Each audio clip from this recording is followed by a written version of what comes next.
Hey everyone, today I will show you how to add music to Instagram post. And here is how it is done.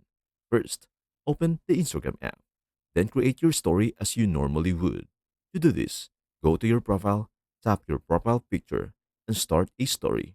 You can either choose a picture from your gallery or use your camera to take a new one. You can also add music to videos in the same way. For example, if I select a picture, it will display on the screen. To add music, go to the top right where you will see a few options. One is for text, and next to that is a smiley face icon. Tap that icon to access the stickers. Among the various stickers, you'll find one labeled music. Tap it, and it will show you a list of available tracks on Instagram, where you can search for a specific song using the search bar at the top. Once you have chosen a track, tap on it, and it will be added to your story. And that is everything you need to know about how to add music to Instagram post. Before we end, may I humbly ask you a favor? Please do like, share, and subscribe to our channel. This means the world to us. Thank you so much for watching. We hope to see you in our next video.